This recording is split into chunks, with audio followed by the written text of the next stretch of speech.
Hello everyone, সকলকে আমার YouTube channel knowledge bank টুকেতে স্বাগত। আজকে আমি তোমাদের হাই মাদ্রাসার টেস্ট পেপার 2025-26 ভৌত বিজ্ঞান অর্থাৎ ফিজিক্যাল সায়েন্সের 2 মার্কের কোশ্চেনগুলো নিয়ে আলোচনা করব। সেটা হচ্ছে তোমার সেট নম্বর 4 নম্বর সেটের পেজ হচ্ছে তোমার কত? পেজ হচ্ছে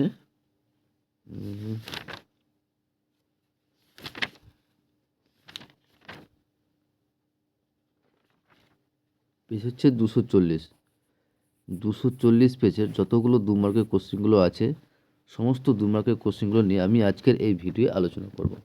ঠিক আছে? আর অ্যান্সারগুলো বলার আগে তোমাদের বলবো, চ্যানেল নতুন থাকলে চ্যানেলটিকে সাবস্ক্রাইব করে নিও এবং তার সাথে সাথে পাশে থাকা বেল আইকনটি ক্লিক করে নিও, যেন পরের ভিডিও দিলে তোমরা সেই ভিডিওটার নোটিফিকেশন সঙ্গে সঙ্গে পেয়ে যাও। এবং যদি তোমরা পিডিএফ নিতে চাও, আমি যে ভিডিওটা করছি সেই এই ভিডিও যদি পিডিএফ নিতে চাও তাহলে ভিডিওটা তোমাদের প্রথম থেকে শেষ পর্যন্ত দেখতে হবে। কারণ এই ভিডিওর মাধ্যমে আমি টোটাল 6টা নম্বর বলবো। ঠিক আছে? 6টা নম্বর বলবো। এই 6টা নম্বর আমার হোয়াটসঅ্যাপ নম্বরে পাঠাতে হবে। তাহলে যদি ঠিকঠাক পাঠাও তাহলে আমি তাকে এই পিডিএফটা আমি তাকে দিয়ে দেবো। ঠিক আছে? আমার হোয়াটসঅ্যাপ নম্বর হচ্ছে 8145150357। এই হোয়াটসঅ্যাপ নম্বরে আমাকে যে 6টা নম্বর বলবো এই 6টা নম্বর আমাকে পাঠাতে হবে। ঠিক আছে? তাহলে আমি তাকে এই পিডিএফটা তাকে আমি দিয়ে দেবো। এবং শেষে বলবো, চ্যানেল নতুন থাকলে চ্যানেলটিকে সাবস্ক্রাইব করে নিও এবং তার পাশে থাকা বেল আইকনটা ক্লিক করে নিও, যেন পরের ভিডিও দিলে তোমরা সেই ভিডিওটার নোটিফিকেশন সঙ্গে সঙ্গে পেয়ে যাও। ওকে, তাহলে শুরু করা যাক। প্রথম যে কোশ্চেনটা বলেছে, দেখো প্রথম কোশ্চেন বলেছে যে বিশ্ব উষ্ণায়ন কাকে বলা হয়?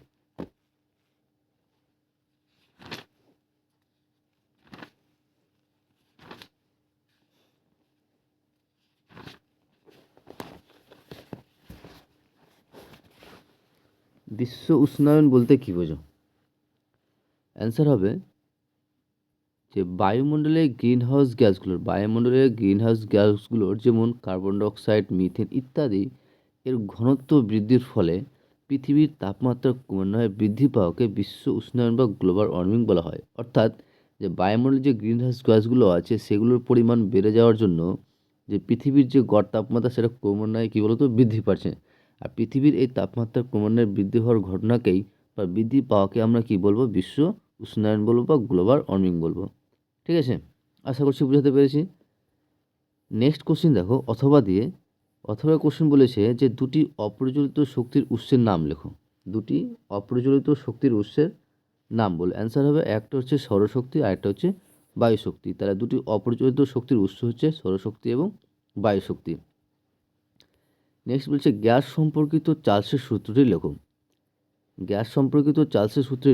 অ্যান্সার হবে যে স্থির চাপে নির্দিষ্ট ভরে কোনো গ্যাসের আয়তন প্রতি 1 ডিগ্রি সেলসিয়াস উষ্ণতার বৃদ্ধি বা হ্রাসের জন্য ওই গ্যাসের 0 ডিগ্রি সেলসিয়াস উষ্ণতার যে আয়তন থাকে তার 1/273 অংশ যথাক্রমে বৃদ্ধি বা হ্রাস পায়। ঠিক আছে?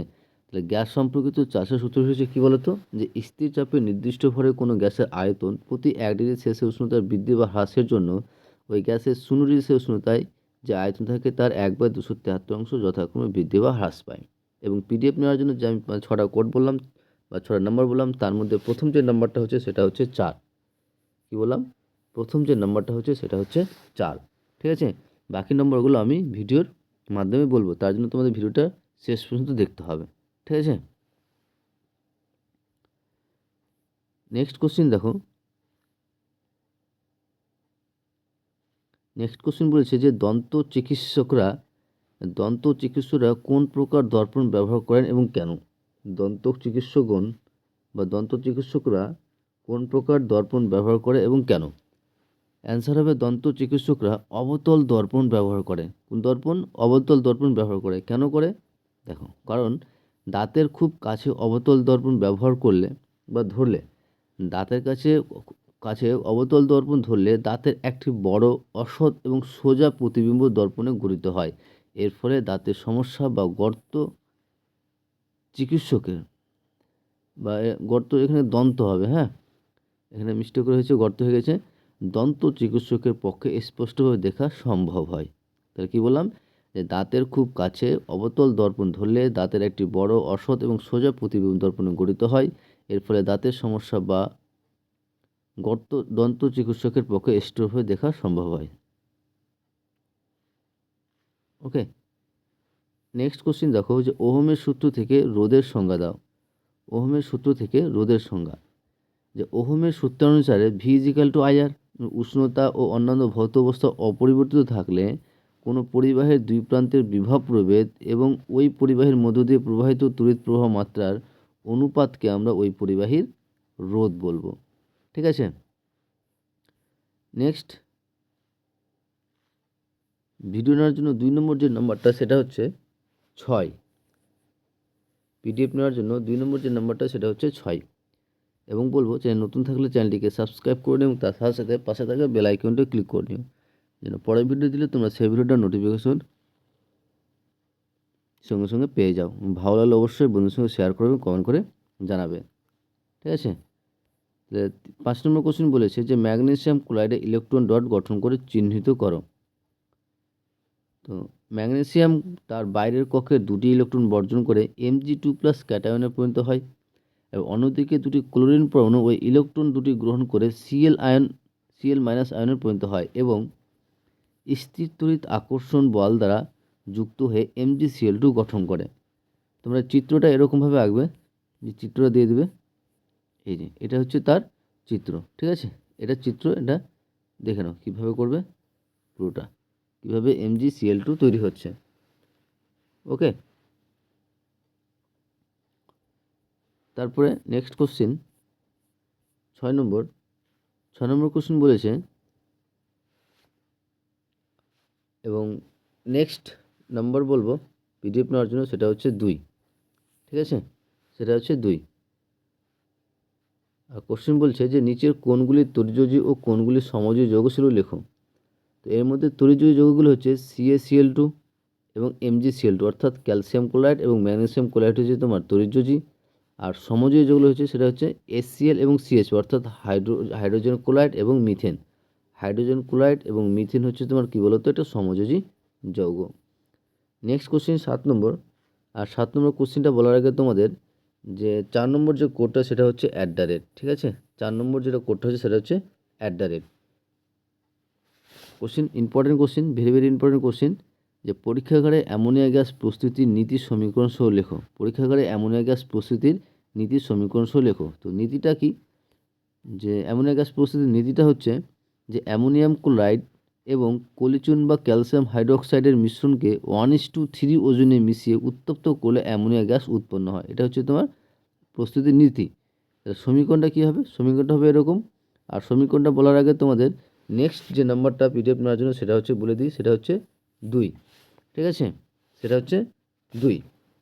তো সমীকরণটা কী হবে, সমীকরণটা দেখো, সমীকরণটা হবে এরকম, যে 2NH4Cl plus CaOH2 arrow CaCl2 plus 2H2 plus 2NH3। তারপরে নেক্সট কোশ্চেন দেখো, বলছে আকরিকের সংজ্ঞা লেখো। আকরিক কাকে বলা হয়, যে সমস্ত খনিজ থেকে অত্যন্ত সহজ পদ্ধতিতে এবং সস্তায়, যে সমস্ত খনিজ থেকে অত্যন্ত সহজ পদ্ধতিতে এবং সস্তায় লাভজনকভাবে ধাতু নিষ্কাশন করা সম্ভব হয়, সেই সমস্ত খনিজকে ওই ধাতুর আকরিক বলা হয়। যেমন বক্সাইট হলো অ্যালুমিনিয়ামের আকরিক। তারপরে নেক্সট 9 নম্বর কোশ্চিন, যে কার্যকরী মূলক কাকে বলা হয়। ঠিক আছে, কার্যকরী মূলক কাকে বলা হয়, যে সমস্ত সক্রিয় পরমাণু বা পরমাণুর পুঞ্জ জৈব যৌগের অণুতে উপস্থিত থেকে ওই যৌগের প্রকৃতি এবং রাসায়নিক ধর্ম নির্ধারণ করে তাদের কার্যকরী মূলক বলা হয়। যেমন অ্যালকোহলের কার্যকরী মূলক হলো হাইড্রোক্সিল মূলক। ঠিক আছে, এই যে এটা।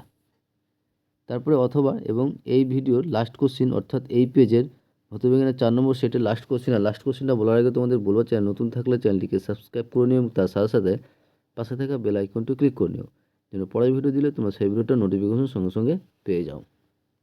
তো নেক্সট কোশ্চিন বলেছে যে কার্বনের ক্যাটিনেশন ধর্ম বলতে কী বোঝো। কার্বনের ক্যাটিনেশন ধর্ম বলতে কী বোঝো, এবং পিডিএফ নেওয়ার জন্য যে আমি 6 নম্বর বলেছিলাম তার মধ্যে লাস্ট যেটা হচ্ছে সেটা হচ্ছে কী বলতো 1। ওকে, এটা আমার হোয়াটসঅ্যাপ নম্বরে পাঠাবে, আর আমার হোয়াটসঅ্যাপ নম্বর এই ভিডিও ডেসক্রিপশনে দেওয়া থাকবে, এবং তার সঙ্গে আমি ভিডিওর শুরুতেই কিন্তু হোয়াটসঅ্যাপ নম্বরটা বলেছি। তাহলে কার্বনের ক্যাটিনেশন ধর্ম কাকে বলা হয় বা বলতে কী বোঝো? যে কার্বন পরমাণু কার্বন